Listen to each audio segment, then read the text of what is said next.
Hello, welcome to Virtual Concert Hall's live music channel. My name is Chris Au, and I have with me the co-founder of Virtual Concert Halls, Dr. Anna Ouspenskaya. Chris, thank you very much, and thank you again for having me as co-host of this program. It's so great to be back to these programs after the break which we took recently, and to be presenting the magnificent 9 of Beethoven's symphonies. Thank you for joining us. That's right, and for all our audience out there, thank you for joining us. This is part 9 of the documentary of Beethoven's Symphony No. 1, written and narrated by Lawrence Rapchak, who we have really been enjoying a lot of, created by New Media Productions and Virtual Concert Halls, as well as produced by the Architects of Music. What's really cool about this episode, as to say, this is the final part 9 of the documentary on Beethoven's First Symphony. We'll listen to the entire finale, and we'll add some commentary, and we'll preview what is going to happen next. Which symphony are we going to do next? And that's going to be a really exciting reveal. Yeah, let's take some people's guesses. But when you're watching this episode, before you get to the end, to the comments and to the announcement of the next series of episodes on the next symphony, please put your comment and see which one do you think we should go to next, and which one you think would be making most sense for us to go next. Of course, we already decided, so it'll be really revealed to everyone. But let's see if our thoughts and yours match. And this incredible collaboration on this project of the magnificent 9 Beethoven symphonies was possible because of our shared passion to be connecting musicians and audiences in real-time musical performances and live programs from around the globe.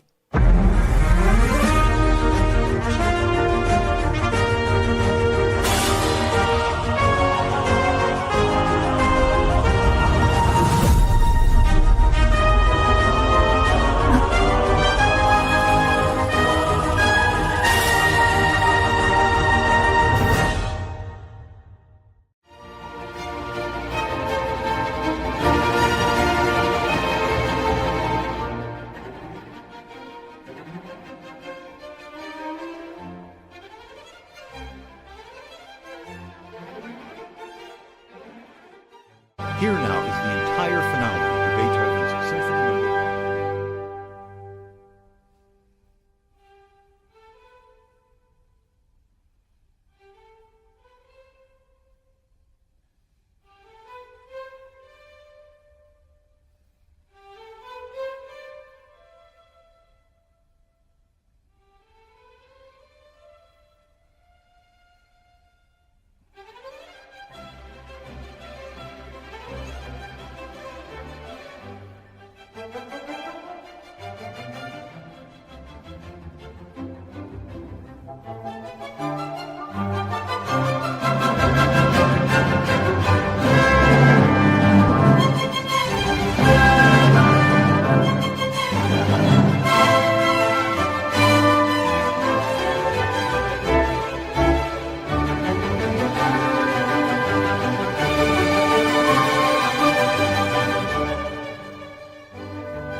Wow, All right.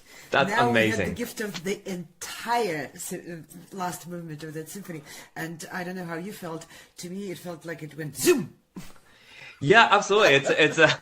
I think what's interesting is when you actually get to listen to the whole finale instead of little sections, you really appreciate it more for the structure that it has, right? You really appreciate. And I want to start this by noticing that we actually listen to this movement with the repeats. And the question for you, Dr. Anna, and for our audience too, is what are we sick and tired of hearing repeats? Like when you can listen to this piece again and again and again and again on Spotify or wherever you listen to your music, maybe we don't need repeats. But back then it was such a vital part of bringing that first theme back. So you really, really had it into your head. So what are your thoughts on repeats these days? What a good question, Chris. Now, the repeats, that's a painful pressure point for all musicians. Now let's go into the history of the repeats, okay? And some repeats served, of course, artistic purpose to, and especially repeats with different endings. So let's say repeat with the ending 1 and ending 2, and if you go into the Baroque period, for example, you can find ending 3 and 4 in there. That's more rare. But the endings of the repeats, of course, made it absolutely necessary to play the repeat, because one ending kind of converted you back to the beginning. The other one was composed to take you to the next section of the piece. I see. So now we'll get to the question of why was it done that way and what for. But so let's say that there were a multitude of artistic reasons for the repeat, but just as importantly, there was a multitude of practical reasons for why composers wrote repeats. And sometimes those practical and artistic reasons were kind of working together very well, and sometimes not very well together, sometimes even against each other. You can find pieces where you look at the repeat and you go, why? Yeah. What's the point of it? And do we have to? Yeah, maybe can we please skip it? Because what are you going to do with it? Now, if you go to the Baroque period, where the repeats were, required, and they are like Bach and French Baroque composers and this whole period, there was an actually widely accepted reason behind the repeat. It was the opportunity for the performer or whoever is playing, composers played their own pieces too, to basically create a variation. We talked about variations and improvise and embellish. Right. Yes, of course. Yeah, we talked about variations in the previous episode, and here we come with the repeat as an opportunity for the variation. And there were whole sets of rules, and how to break the rules, and how to bring other rules into the repeat. So I'll give you one example. In many of the Baroque traditional approaches to the repeat, you play plain the way it's written in the beginning, and then when you come to the repeat, you add the embellishments, and sometimes all those little thingies which look like bugs above the notes and just distract you from sight reading the piece. So, and ink smudges. Various scribbles around there, trills and more dance and nachschlag of all those things. And sometimes they are written in, but oftentimes they are written in a way which allows for various interpretive versions of it. And same goes to the figured bass. Sometimes the bass is written out in more detail. Sometimes it's left just as a canvas. And so musicians took that. Okay, now I'm coming. Well, I played what they wrote. Now I'm coming to the point where I can actually express myself through composing, improvising way. And of course, it was also an opportunity for the performer of that time to show off. And showing off, I keep telling my students and everyone, and I firmly believe in it, show business is part of performance. Absolutely. Part of composing. So please do show off when you have something to show. Yes, correct. No, don't show off for the sake of it. Show off because you have something to say and something awesome to show. Yeah, that's right. And I believe showing off your awesome technique in configuring and putting in those trills and ornaments and your fast fingers is showing us some value. So, because, our athletes show us that they can jump higher and longer and farther than everybody else or run faster. Now, musicians can move their fingers maybe faster or more brilliant than everyone else. That's part of it. So take us to now, this classical era repeat. Because I can't wait any longer for you to tell me. Yeah, let's come to now. Well, now we do perform pieces from different periods, so let's not dismiss the Baroque approach to that. And but still, of course, there are compositions where you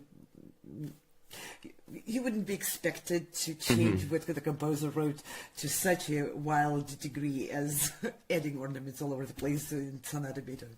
So, yes. So, in today's environment and, looking back at all those repeats, the decision of making the repeat or not making the repeat is profoundly artistic, of course. But I do want to bring one more point in composers' approach to the repeats. Repeats were used very widely in ad-lib and quite often did serve simply a practical purpose, and we have to recognize that. It takes enormous effort to write a piece of music, and quite often those pieces were composed on commission, just as today. And sometimes composers were paid per the length, per minute, or per what of the piece. No, Right. I mean, Chris, that's true. Yeah, And sometimes even as detailed as per measure, right? Yeah, So, sometimes, there's a just finite amount of time the composer can dedicate to writing a 100%. piece, and they don't want to water it down too much by writing in stuff which may not be polished. So if they write a section of the piece which is quite polished, why not repeat that? Now, this is also very important for today's performers because, of course, we can't know for sure unless we send an email to a dead composer and get a response, which goes into our spam. But we can make an educated guess whether this particular repeat serves a structural purpose or serves an artistic purpose primarily, or primarily serves a practical purpose. And as a rule of thumb, they served all of those purposes. But some are more dominant and more present in some pieces more than the other. So, and then based on that, we can make a decision whether we want to embellish the repeat and how much, or maybe not embellish it at all, leave it the way it is. Now, the simplest approach, which, we start with, like the simplest, most easily accessible tools, is play the repeat with different dynamics. Right? That's what you were taught. That's what I was taught, and that's what play you it need to softer. learn. If you played it piano before, play it pianissimo. Or fortissimo or something. Yeah. So, and that's how we begin exploring differentiations in playing the same, same phrase and something in different ways. But there's, of course, much more subtle ways of approaching that, including playing it exactly the same. And there are some artists which are, I don't want to name names, but if you listen to various recordings, you will notice there are some artists who are very fond of playing the repeats and playing them the same exact way. And I found that direction is not without merit. If you discover this, I call it just right way of communicating a phrase, then it's just so precious and so beautiful, and it's so satisfying to hear that you yourself want to play it over and over again the same way. Why not? Yeah, and my teacher said something really, which I think is applicable to this in terms of repeats, and it's a big topic as performing musicians to kind of discuss this. And I asked him, well, what do you think of repeats? Should I do them? They all sound the same, especially even in the Baroque. I'm not a really good embellisher. And he said to me, do you fry an egg the same way each time? Do you brush your teeth the same way? You do these every single day. You do these quote unquote mundane things, but you never do it quite the same way. You shower every day, you do all these things, but you never quite do it the same every day. Just like when you write a letter, just like when you write a card. You've written millions of happy birthday cards, but they're not always the same, and they're not always the same to the same person. And so you're not going to play it the same way, Chris. You're not going to. Even if you play all the right same notes, you're going to do a little bit extra here. You'll phrase a little bit more. The crescendo will be just a little bit more. And I can't say for sure that's what happened in the finale, that the second time was just a little bit different. I'd have to go back and really check it, but I don't think we as humans can just copy and paste quite as robotically as one could imagine. And so there's always a chance to breathe the phrase again and breathe it a little bit differently. And if not for the audience's pleasure, for our own pleasure, you know? You're absolutely right. Even if you're not doing it intentionally, let's say you're performing, even if it's you're performing as a symphony orchestra, there's a lot of performers in there, and then there is, of course, a lot more pre-made decisions on how the dynamics is going to go. But if especially if you're a soloist performing at a concert, let's say Beethoven's sonata with the repeating of the exposition part of it, you come to it cold, and as you go through, you warm up. And absolutely. Even just that one factor is going to make it sound a little bit different, even if you didn't intentionally convert it into a one-line development, which also has its own merit. If you approach the repeat as the next step of a similar material, like the next step of the story, or déjà vu, or you can find lots of examples in life of repeating actions, like you said. Even if you take a shower, that how many times you repeat that, and it's not the same. No, no, not at all. But especially when you're performing it. Yeah. And you can plan it that way. We can, as performers, we can plan it that way. It doesn't have to be just compare and contrast. Okay, this was piano, and now I'm going to play it forte, and vice versa. It can be stretched in the development, but it also can be just repeated, and we can just relax and let the life of the music take its own and go on forward just very organically, especially if we found a very satisfying way to play that repeating section. I think so. This is such a wonderful way to leap into what to pivot to the next part, which is going to be a totally new symphony. But at the risk of making the show a little longer, before we do that, I saw in one of our notes that this is the first symphony Beethoven wrote. This is like, in a way, an opus 1. I know that it is not technically opus 1, but in a big way it is. And so talk to us a bit about this being the first symphony and this idea of firsts. Yeah. Now, first symphony is a big statement. Right? Yeah, I mean, when the composer ventures into the first set of variations, or the first piece for piano, or the first set of pieces for violin, or songs, these are all much smaller scale works.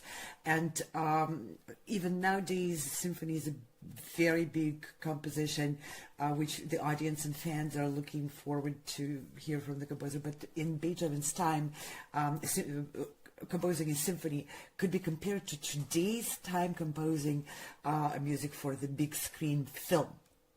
So it's a big statement and a big responsibility, and Beethoven, of course, was aware of it. He knew that he was making an entrance and a big important scene where lots of people were going to watch it and criticize it and potentially smash him or potentially elevate him, and even his livelihood depended on that entrance in the stage, because the city was filled with people who were willing and interested in sponsoring the entrance of the newly discovered genius composer if he proved himself.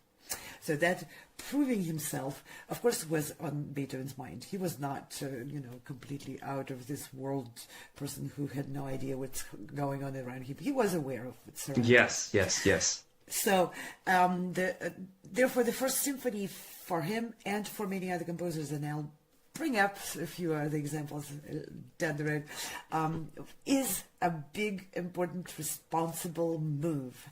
100%. So, and what does Beethoven do? Of course, what would you do if you were stepping into that sort of competition with your contemporaries? What would you do? Of course, distinguish yourself. Yeah. And that's definitely what Beethoven attempted, and I believe succeeded at the task tremendously. It was a difficult task to distinguish himself, first of all, from the greatest pillars of contemporary, Haydn and Mozart. Those were not just phenomenal composers, they were very well-known composers at the time, and a whole score of other composers which are maybe lesser known to today's audience, who are not really professional musicians, but very well known to that audience and that demographic where Beethoven was presenting his first symphony. So, and I want to challenge everyone. Can you put in one word, how do you think Beethoven chose to distinguish himself as someone of a note and someone of a big difference, carrying the tradition? He did everything traditional, yet kind of like branding himself as that's me, Beethoven. Chris, what do you think? Well, there's words that come to mind involve things like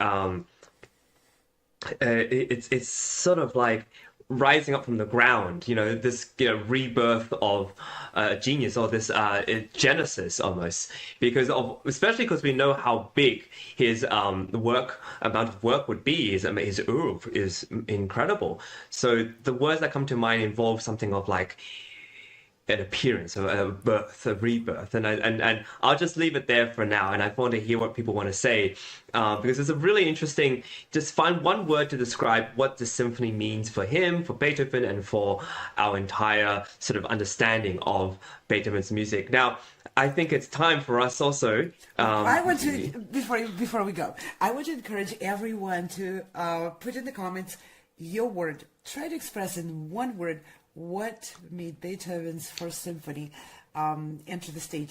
What is that one word which expresses that energy of Beethoven, that his approach, his way of composing the music, which is just so Beethoven-esque?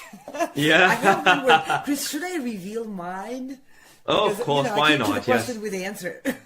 What do you think? Well, you reveal it, of course. What are we going to reveal it in the next episode? Yeah, let's reveal it in the next episode. No, I mean it. Do it. Actually, do it now. Do it now. I'm just kidding. No, I have a word which I'm very fond of, and it's the word to me which kind of characterizes the way I want to play Beethoven, and it doesn't matter what piece it is. And I see it in the first symphony, maybe even more than in any other symphonies. And to me, that word is boldness. Very good. Yeah. So did you have that same word? Or something similar? Well, we shall see. And now we've chosen to pick the next symphony for you to enjoy. And Larry Rapchak has already done the commentary. Our team has put these videos together, and just want to reveal to you also that we are going to talk about and watch the documentary on Beethoven's 7th Symphony, right? This is a big step from 1 to 7, and it is one of the best pieces of art I think I've ever witnessed. And I know it's a very important piece to you. So would you like to talk a little bit about it before we end out and conclude our show? Chris, we are risking to outlast our welcome on this particular show, but it is a final one for the first symphony, and I'm going to enjoy that roller coaster jump over second, third, fourth, fifth, and sixth. Every one of them is phenomenal. To the 7th symphony, which to me is the most emotionally profound and tragic symphony, where I think Beethoven raises to the heights of really deep inverted emotional exploration of probably the most tragic and the most humble themes at the same time of the emotional being. So to me, that's the most intimate and the most emotionally fulfilling and the most rich and painful symphony to listen to. There you go. So please look out for that. It will be coming to you very soon. We're just so excited that this is all done now and we can actually show this to you. And so we want to give a big thanks to our team, collaborators, particularly New Media Productions, Virtual Concert Halls, Architects of Music, and of course our narrator and basically the architect of these documentaries, Larry Rapchak himself. And I want to remind everyone, please choose and pick any favorite platform where you prefer to watch those programs. Visit our channel, subscribe, and you'll get notification when we go live with these programs. We are really grateful for everyone who is leaving their comments and who is helping grow our audience. And we hope you enjoy the content which we bring. And many, many thanks to everyone you see on the screen. These are organizations from all over the world, small and big, with different musical approaches, music education, music concert venues, concert productions. And these are wonderful people who are helping us continue our journey, bringing musical programs and musical events to our dear audiences. Yes, and if you would like to feature perhaps your own documentary on, I don't know, maybe Dvorak's symphonies or whatever it is that you want to have done or you already have done, please check out our Music and Musicians Around the Globe show. And if you'd like to be a part of it, please feel free to contact us on our website. We would love to have you and your project. And if you would like to just watch our shows, we do regular shows by musicians and around about the music they play. And I think it's a really wonderful way for everyone to encounter wonderful musicians from all over the world. And with that, we'll see you next time, right? Yes, and if you're, by the way, if you're a symphony orchestra, whether professional, amateur, or student orchestra, I'm sure you're working really hard on bringing interesting programs now. We have the ongoing project, Orchestras Live, where we broadcast performances and other events of orchestras from all different kind of stages in different parts of the world, and we have them very regularly. Get in touch with us, bring your projects to us. We would be more than happy to work with you and feature you in our programs. That's it. Well, there you go. And with that, please join us for Beethoven's Symphony No. 7 next time. We will show the first part of the documentary series. And until then, please take care and make some great music.